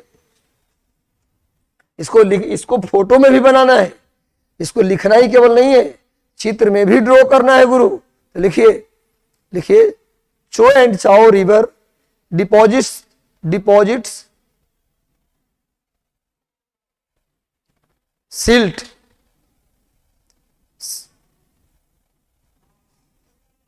लिख लीजिए। Cho and Chao river deposits silt parallel to Shivalik या along with Shivalik, along with Shivalik या parallel to Shivalik in Uttarakhand. Deposit silt या सेडिमेंट पैरेलल टू शिवालिक या along with Shivalik is known as Doon in west of Uttarakhand, is known as Doon in west of Uttarakhand and द्वार in east of Uttarakhand, is known as Doon in west of Uttarakhand. लिखवा भी दे रहे हैं, आप लोगों का शिकायत रहता है सर फोटो बाद में समझ में नहीं आता। Is known as Doon in Uttarakhand and Dwar in, Doon in west of Uttarakhand and Dwar in east of Uttarakhand. Clear है। हिंदी में लिखिए। देखिए, चो और चाओ नदी के द्वारा, चो और चाओ नदी के द्वारा, चो और चाओ नदी के द्वारा शिवालिक के सहारे, चो और चाओ नदी के द्वारा शिवालिक के सहारे अवसाद का जमाव किया जाता है। अवसाद माने मिट्टी, अवसाद का जमाव किया जाता है। दून, चो और चाओ नदी के द्वारा शिवालिक के सहारे अवसाद का जमाव किया जाता है। अवसाद का जमाव किया जाता है। इन अवसाद को उत्तराखंड के पश्चिम में, इन अवसाद को या इन जमाव को भी लिख सकते हैं, इन अवसाद को उत्तराखंड के पश्चिम में दून कहते हैं, उत्तराखंड के पश्चिम में दून कहते हैं तथा उत्तराखंड के पूरब में द्वार कहते हैं। एकदम क्लियर है ना कॉन्सेप्ट। हमारा मकसद आपके दिमाग में फैक्ट ठूसना नहीं है, 5 पन्ना का नोट्स लिखवाना नहीं है। मेरा उद्देश्य आपको समझाना है। 5 पन्ना का नोट्स तो किताब में भी है, ऐसी बैठ के लिखवाते रहे, समझाए कुछ नहीं। अब 5 पन्ना लिखवा दे, क्या फायदा है? अरे कोई लाभ है 5 पेज का भूगोल का नोट्स बनवाने से? लाभ यह है कि हम 1 पन्ना पढ़ेंगे लेकिन उसको एकदम समझ के पढ़ेंगे। अब सुनिए, इस पहाड़ जो शिवालिक पर्वत है उसको उत्तर प्रदेश के लोग इसे चूरिया मुरिया रेंज के नाम से जानते हैं। उत्तर प्रदेश के लोग इसे चूरिया मुरिया श्रेणी या चूरिया मुरिया रेंज के नाम से जानते हैं। चूरिया मुरिया रेंज के नाम से जानते हैं। भाई नेपाल में उत्तर प्रदेश में इसे चूरिया मुरिया श्रेणी, उत्तर प्रदेश के लोग इसे क्या बोलते हैं? चूरिया मुरिया। शिवालिक पर्वत को उत्तर प्रदेश में लोग क्या कहते हैं? बोलो। शिवालिक पर्वत ही है वो, लेकिन उत्तर प्रदेश के लोग इसे प्यार से क्या बोलते हैं? कोई ऐसा नाम देता है प्यार से? गुस्सा में दिया होगा? नहीं, प्यार से ऐसा ही नाम दिया जाता है। नहीं, बढ़िया नाम कहाँ आता है? ऐसा प्यार में नाम सुना है ऐसा नाम की ईश्वर प्रसाद? कभी प्यार से सुना है ऐसा बोलते हैं? गोलू, भोलू, सोनू, मोनू और टाइप का ही नाम प्यार में दिया जाता है। नहीं, गुस्सा में बड़ा नाम दिया जाता है। ईश्वर चंद्र विद्यासागर, कहीं प्यार से किसी को बोलते देखा है? ईश्वर चंद्र विद्यासागर नाम हो है तो प्यार से उसको लोग बोलेंगे ईशु। नहीं, धर्मेंद्र नाम है, कभी सुना है प्यार से धर्मेंद्र बोलते किसी को? नहीं। धीरू भाई क्या हाल है? क्यों जी? राम कुमार नाम था तो प्यार से लोग रॉकी भाई बोलते हैं। चलिए, तो गुरु चूरिया मुरिया रेंज, बिहार में इसे बोलते हैं सोमेश्वर की पहाड़ी। बिहार में इसे सोमेश्वर की पहाड़ी के नाम से जानते हैं। बिहार में इसे शिवालिक पर्वत को ही सोमेश्वर की पहाड़ी बिहार में इसे सोमेश्वर रेंज या सोमेश्वर हिल के नाम से जानते हैं। अब बिहार का बस एक ही जिला है जहां पर शिवालिक है। बिहार के केवल एक जिले में शिवालिक है बस, यानी हिमालय पर्वत का विस्तार बिहार में सिर्फ कितने जिले में है? बस एक जिला, पश्चिमी चंपारण। बिहार में और कहीं हिमालय है ही नहीं। बिहार का बस एक जिला पश्चिमी चंपारण में हिमालय है। कोई है पश्चिमी चंपारण से? गया में हिमालय का गए? हाँ, तब शिवालिक है। तो चलिए लिखिए, लिख लीजिए, वो लाइन लिख लीजिए। बिहार में शिवालिक का विस्तार केवल पश्चिमी चंपारण जिले में है। क्यों ना थोड़ा बिहार स्पेशल भी साथ में कर ले? आज तो बहुत किए बिहार स्पेशल। बिहार के एकमात्र जिला पश्चिमी चंपारण है जहां शिवालिक का विस्तार है। बिहार का एकमात्र जिला पश्चिमी चंपारण है जहां शिवालिक का विस्तार है। बिहार में एकमात्र जिला पश्चिमी चंपारण, बेतिया। पश्चिमी चंपारण कोई जगह के नाम थोड़े ना है। पश्चिमी चंपारण नाम की कोई जगह है? कोई जगह नहीं है। बेतिया है उसका डिस्ट्रिक्ट हेडक्वार्टर। नालंदा नाम की कोई जगह है क्या? नहीं है। बिहार शरीफ उसका डिस्ट्रिक्ट हेडक्वार्टर है। वैशाली नाम की कोई जगह है क्या? नहीं है। हाजीपुर उसका मुख्यालय है। सारण नाम का कोई जगह सुना है आपने? सारण जिला का नाम है, कोई जगह नहीं है सारण। छपरा उसका है मुख्यालय। रोहतास नाम का जगह सुना है आपने? नहीं। कोई स्थान है रोहतास? नहीं। सासाराम उसका हेडक्वार्टर है। कैमूर नाम का कोई जगह सुने हैं आप क्या? नहीं। क्या है भैया? उसका हेडक्वार्टर भभुआ है। ये सब पढ़ना है, परीक्षा में आ जाएगा मिलाने के लिए। डिस्ट्रिक्ट हेडक्वार्टर, जिला का नाम और उसका डिस्ट्रिक्ट हेडक्वार्टर का नाम दे देगा इधर।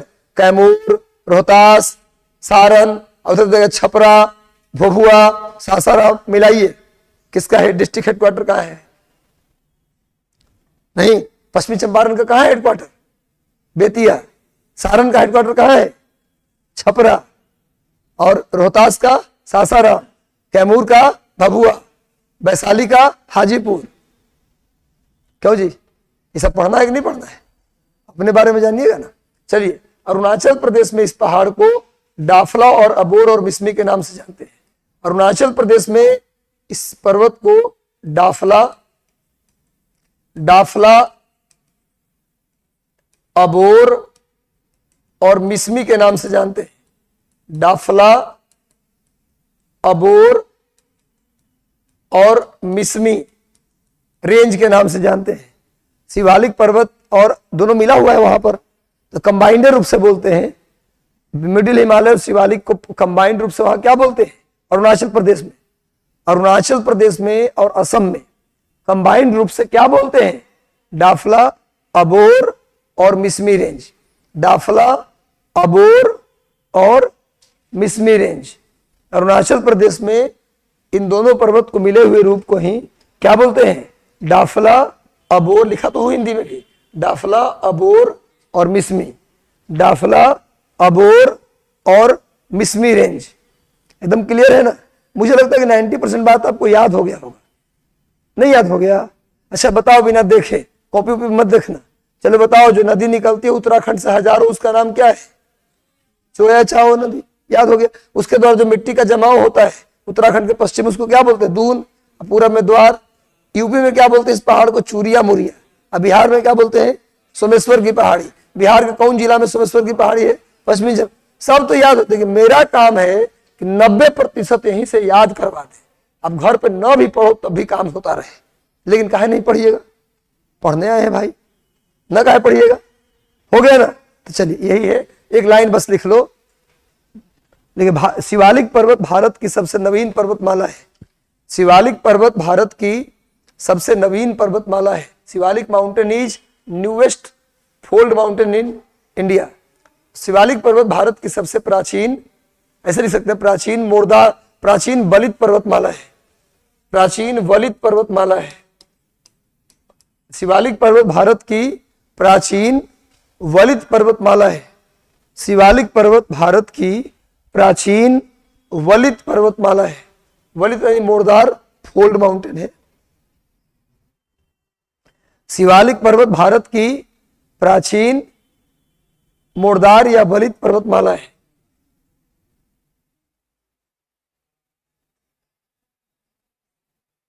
क्लीन से पूरा क्लीन हो जाएगा। क्लीन हो गया, चलिए ठीक है, अच्छा है, मिल गया जगह। पेन ले लिए, पेन आ गया, सही है, हो गया ना? अब लिखिए पूर्वांचल। समझ में आ रहा है? कोई दिक्कत? अरे कुछ इंप्रूवमेंट लग रहा है। अगर भूगोल कहीं पढ़ाने बोला जाए तो पढ़ा दीजिएगा। किसी को माउंटेन पढ़ाने बोला जाए कि माउंटेन पढ़ा दो जी, तो अब पढ़ा दीजिएगा, है क्या? नहीं पढ़ाइएगा? आप भी पढ़ा दीजिएगा। धीरे धीरे शुरू कर देता है। पढ़ाना नहीं है अभी, 1 साल, 1.5 साल, 2 साल, जब तक उम्र बचा है 2 साल लगातार रगड़ के पढ़ना है, सिलेक्शन ले लेना है। उसके बाद ही कुछ, कितनी भी हो जाए घर से पैसा, मान लीजिए कुछ लड़कों को नहीं मिल पाता समय से, पिताजी का स्थिति ठीक नहीं है, तब भी एक टाइम खाना खाओ, पर किसी कीमत पर ट्यूशन कोचिंग के चक्कर में या नौकरी के चक्कर में मत पड़ना। क्योंकि जब पैसे आते हैं ना इंसान के पास अपना कमाया हुआ, तो इंसान फिर अपने दायरे में नहीं रहता। इसलिए कभी भी एक टाइम खाना मिले, खाएंगे हम एक टाइम, लेकिन किसी कीमत पर केवल पढ़ेंगे, हम पढ़ाएंगे 2 साल के बाद, जो करना होगा 3 साल के बाद करेंगे। क्यों? चलिए अब लिखिए ईस्टर्न हिमालय, ईस्टर्न रेंज।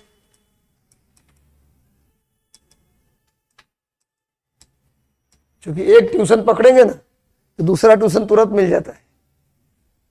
उस विद्यार्थी की जो माँ होती है ना, बोलती है कि आपके पास कि सर पड़ोस में भी एक लड़का, पढ़ा दीजिएगा क्या? तो आप देखते हैं यहाँ से मिल रहा है 4,000, उसको पढ़ाए फिर 4,000, 1 घंटा की तो बात है 8,000, फिर एक मिल जाएगा 3 घंटा, क्या दिक्कत है, पढ़ा लेते हैं 12,000। दिक्कत 12,000 में नहीं है, दिक्कत उसमें है कि 12,000 रुपये का फिर आप क्या करेंगे। पहला काम तो होगा गार्जियन से अपने पैसा लेना बंद किया, तो सबसे पहला काम क्या हुआ, डर खत्म हो गया। जिस इंसान के अंदर डर खत्म, सबसे पहला काम होता है उसका काम छूट जाता है। डर होना बहुत जरूरी है। पता आप किसी भी चीज में डर को सिर पे मत बिछाइए, लेकिन डर को बगल में रखना जरूरी है। आदमी डरता है तो काम करता है, पढ़ता है। जिसके अंदर डर खत्म हो जाता है वो इंसान कभी कुछ नहीं कर सकता। डर का होना बिल्कुल जरूरी है। इसीलिए गार्जियन से किसी भी तरह कर्जा लेके ही पैसा मिले, और गार्जियन से लेते रहिए। क्यों? क्योंकि डर बना रहेगा, प्रेशर बना रहेगा, पढ़िएगा, नौकरी हो जाएगी। डर खत्म, फिर नौकरी खत्म। पता चला कि परमानेंट टीचरे बन गए। क्या जीव लड़का क्या कर रहा है आजकल? सर अब एज खत्म हो गया, खाली पढ़ाते हैं। नहीं, तो काम ना हो जाए, 2 साल 3 साल कुछ भी हो जाए। हिमा दास बनिए, नाम सुना हिमा दास का? माड़ भात खाती थी, भात के साथ दाल भी नहीं मिलता था, माड़ के साथ भात। और गोल्ड स्टार जूता, गोल्ड स्टार जो नहीं आता है, सिंपल सा जूता 150-200 रुपये का, वो अब मिल रहा है, उसको पहन के दौड़ती थी। जूता का सोल टूट गया तो सिलवा के दौड़ती थी, कोई नहीं पूछने वाला था। जब नेशनल चैंपियन बनी तब सरकार का ध्यान गया। फिर जब इंटरनेशनल चैंपियन बनी तो आज एडिडास का ब्रांड एम्बेसडर है। एडिडास का जूता पहन के लोग पूरा मुस्कुराते हैं कि मैंने एडिडास का जूता पहना है। नहीं, स्टाइल दिखाते हैं कि एडिडास का जूता पहना, नाइकी का जूता पहना, और वो एडिडास का ब्रांड एम्बेसडर बनी हुई है। तो ये होता है मेहनत का परिणाम। इसलिए कष्ट झेलने की ताकत आपके अंदर आ गया तो जीवन में आप कुछ भी कर सकते हैं। रात दिन एक करिए, गुस्से में, कष्ट जितना हो उतना गुस्से में पढ़ाई कीजिए। नहीं, तब तो बनेगा ब्रांड एम्बेसडर, बिहार के एजुकेशन का ब्रांड एम्बेसडर। चलिए, हो गया ईस्टर्न रेंज।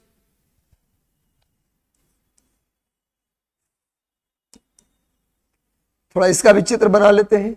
इसके लिए पूरे भारत बनाने की जरूरत नहीं थी, लेकिन फिर भी कोई बात नहीं, बना लिया। यहां पर इस पर्वत को बना लेता हूं। गुरु देखो, यही है ये पर्वत, ईस्टर्न रेंज यही है। इसका विस्तार अरुणाचल प्रदेश, उसके बाद नागालैंड, उसके बाद मणिपुर, उसके बाद मिजोरम, उसके बाद त्रिपुरा, और उसके बाद असम। चलिए इसको बनाइए। क्या कुछ डाउट है क्या? बोलो। पड़ोसी से ज्यादा बढ़िया डाउट हम क्लियर करेंगे। कोई डाउट है तो बताओ, शर्माना नहीं है। बीच बीच में तेल आपके अंदर हम भरते रहते हैं, पेट्रोल खत्म हो जाता है ना आप लोगों का, ईंधन। ये सब कहानी सुना के रिचार्ज करते रहते हैं आपको। इसमें कोई बनावटी कहानी नहीं है, सब सच्ची कहानी है।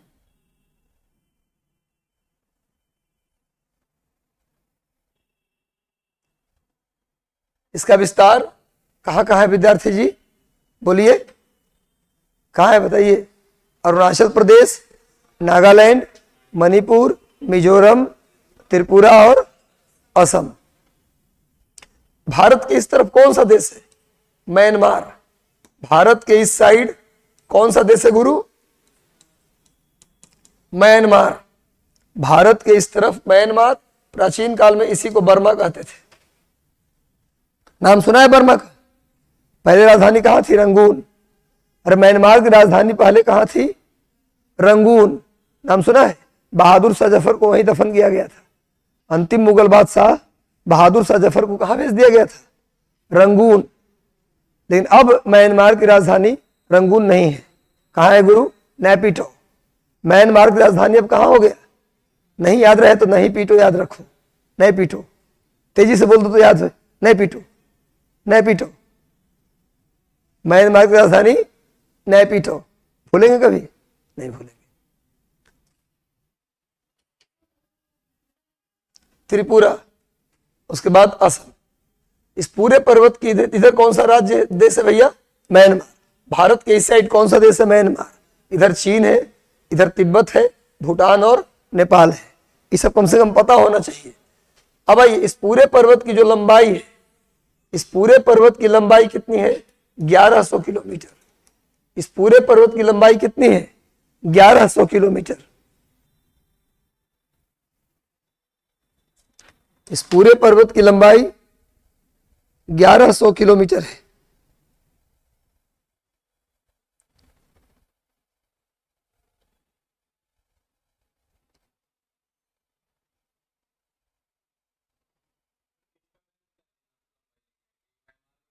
पूरा कंप्लीट इस पहाड़ की लंबाई।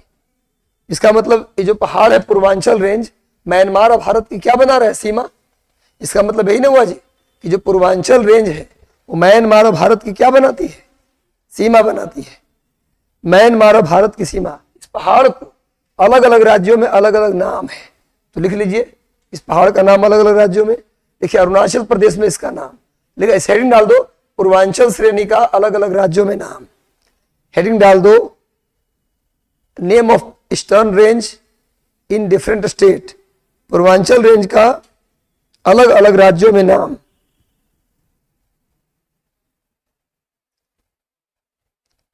पूर्वांचल श्रेणी का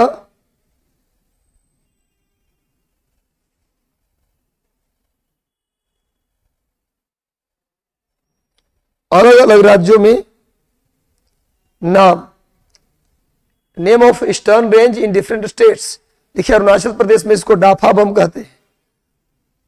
अरुणाचल प्रदेश में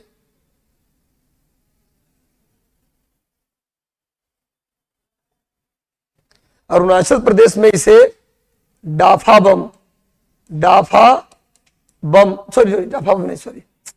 पटकाई बम।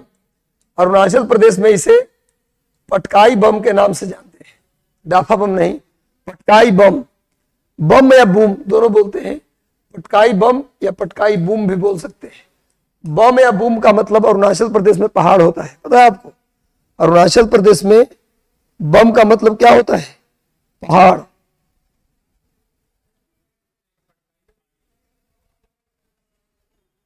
हवाई पटकाई की पहाड़ी है, सेम है।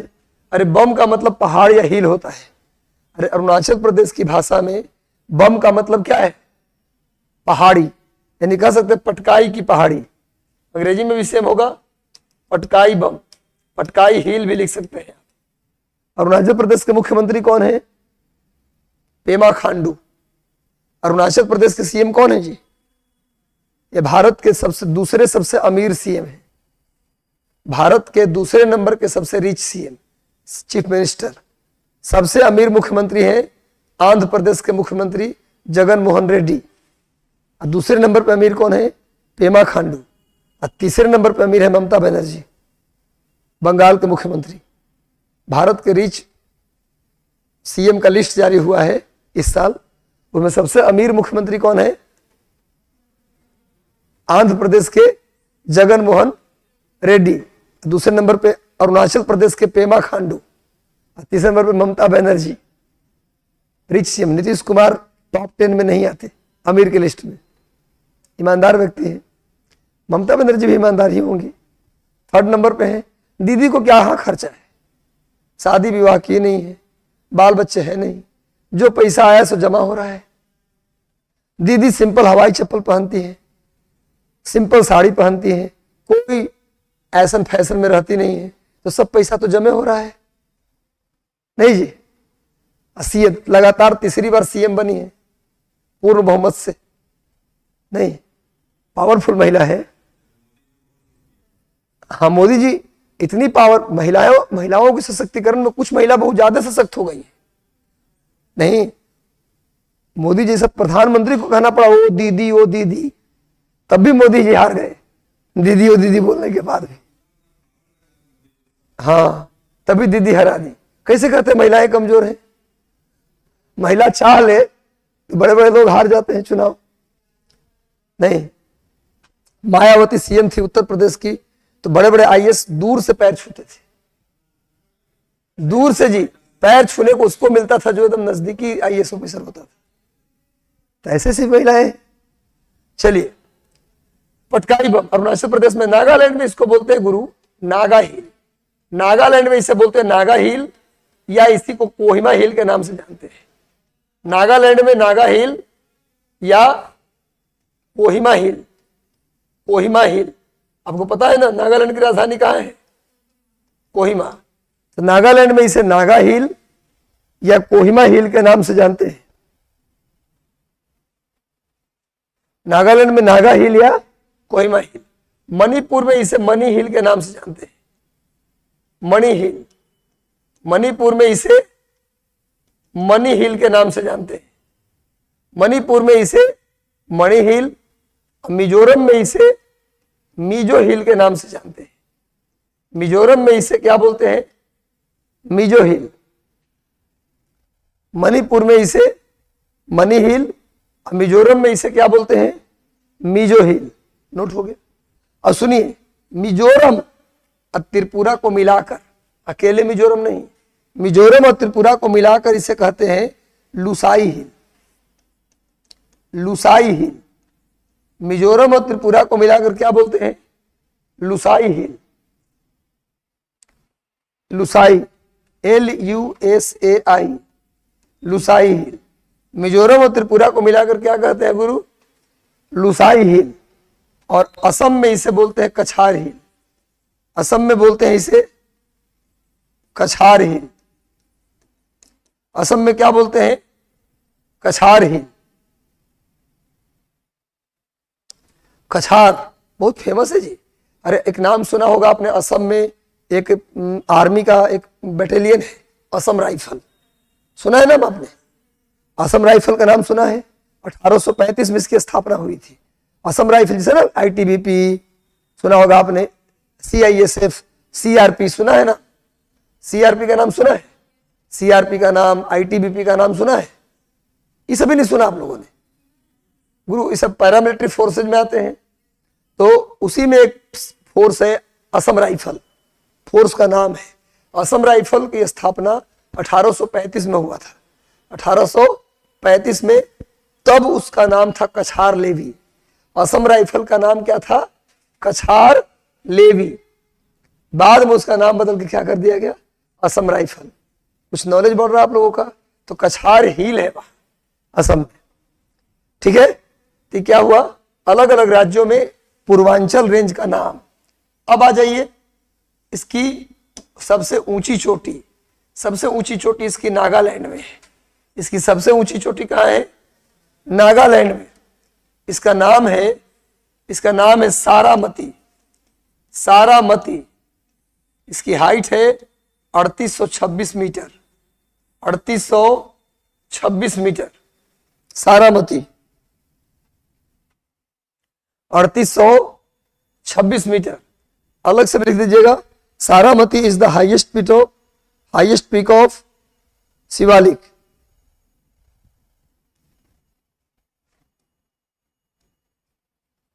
और फीट में भी लिखे तो लिख दीजिएगा 12,553 फीट। इसकी ऊंचाई 3826 मीटर है सारामती की।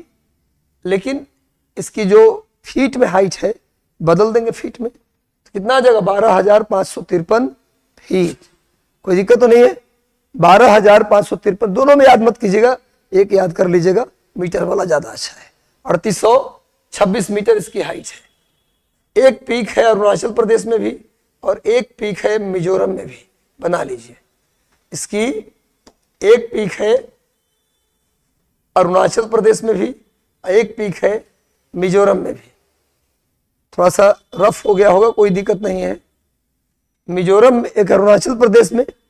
भाई पूछा जाए कि पूर्वांचल श्रेणी की सबसे ऊंची चोटी सारामती किस राज्य में है, तो नागालैंड की भी सबसे ऊंची पूछे तो क्या होगा? सारामती। नागालैंड की ऊंची चोटी पूछे तो क्या होगा? सारामती। अब पूरे पूर्वांचल की ऊंची चोटी पूछे तभी आंसर होगा सारामती। और अरुणाचल प्रदेश में जो पीक है उसका नाम है डाफाबम। क्या नाम है? डाफाबम। अरुणाचल प्रदेश में जो पीक है उसका नाम क्या है? डाफाबम। डाफाबम कलर बदल के लिख देता हूं। अरुणाचल प्रदेश में जो पीक है उसका नाम है डाफाबम। डाफाबम की हाइट याद करने की जरूरत नहीं है। और जो पीक है मिजोरम में उसका नाम है ब्लू माउंटेन। ब्लू माउंटेन जो मिजोरम में पीक बनाया हूं उसका नाम लिख दीजिए, मिजोरम वाले चोटी का नाम लिख दीजिए ब्लू माउंटेन। मिजोरम वाले चोटी का नाम लिख दीजिए ब्लू माउंटेन। मिजोरम में जो पीक है उसका नाम है ब्लू माउंटेन। मिजोरम में जो पीक है उसका नाम क्या है गुरु? Blue mountain. डाफाबम अरुणाचल प्रदेश में है। पूरे पूर्वांचल की सबसे ऊंची चोटी कौन है गुरु? सारामती। लिख दिए, Saramati is the highest peak of eastern range. Saramati Purvanchal श्रेणी की सबसे ऊंची चोटी है, लिख दिए।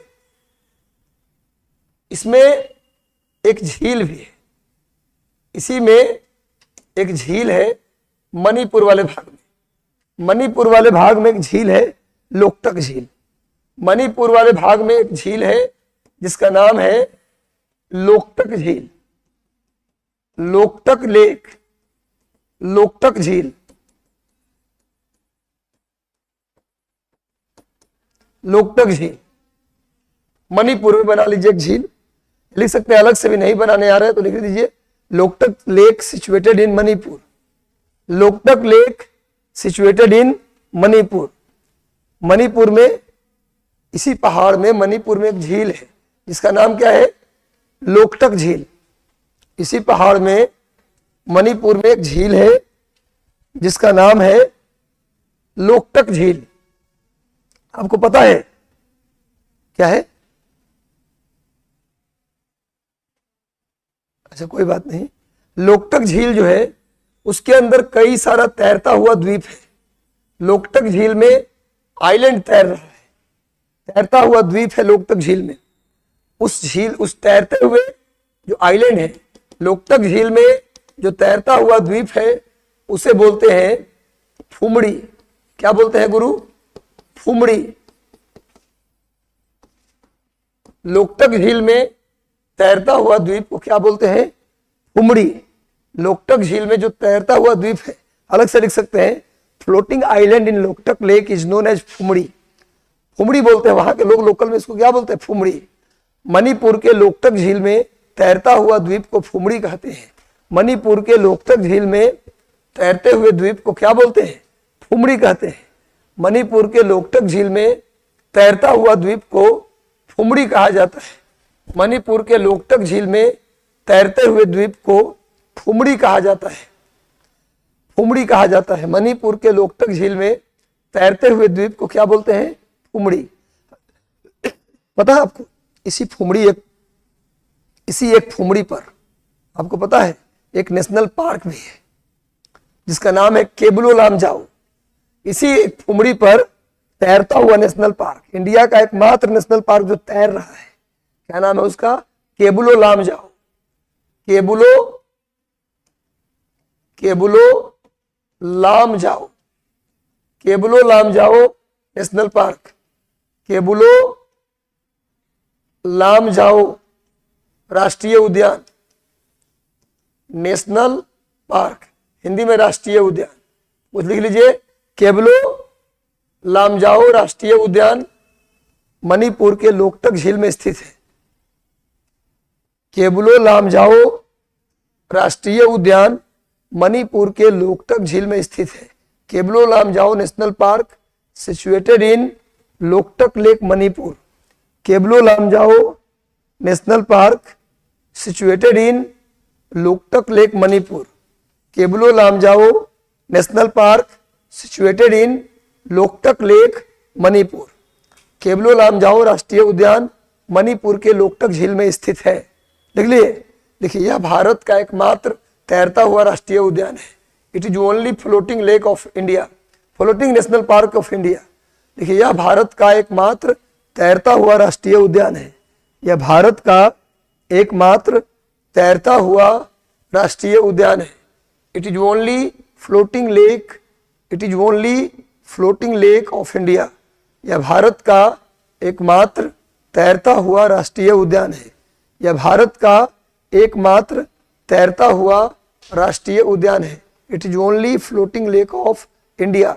कोई दिक्कत तो नहीं है? समझ में आ रहा है बात? समझ में सबको आ गया? अब सुनिए, इस पूरे पर्वत का निर्माण लिख लीजिए लाल बालू पत्थर से हुआ है। लाल बलुआ पत्थर।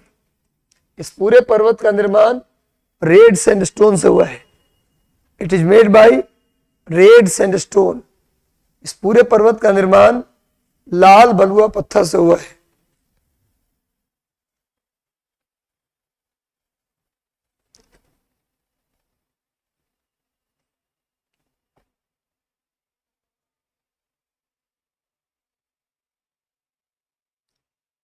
पूरे पर्वत का निर्माण लाल बलुआ पत्थर से हुआ है। क्लियर है? तो अच्छे से मेहनत कीजिए। ये हो गया आपको साउथ है। अब साउथ इंडिया के माउंटेन हम शुरू करेंगे। कैसा लगा आपको पूरा क्लास?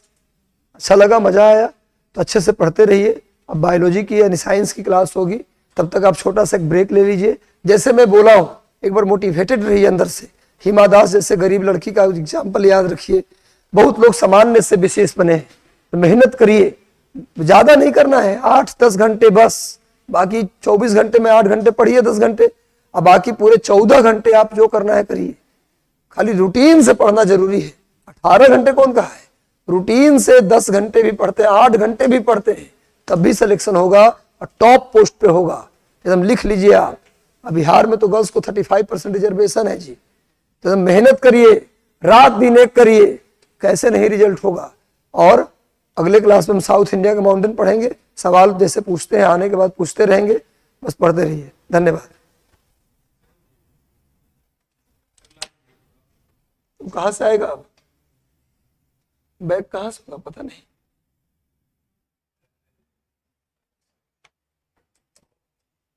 बैग का कुछ है यहाँ पर? सेव है ना? ये पेज मेरा है वो सेव हो गया, छोड़ दीजिए। होगा, आएगा जरूर। ऐसा नहीं, डिजिटल बोर्ड में होता है सिस्टम जो डिलीट हो जाता है फिर से आ जाता है, लेकिन हमको पता नहीं है। ऐसे माइक लेके जा रहे हैं।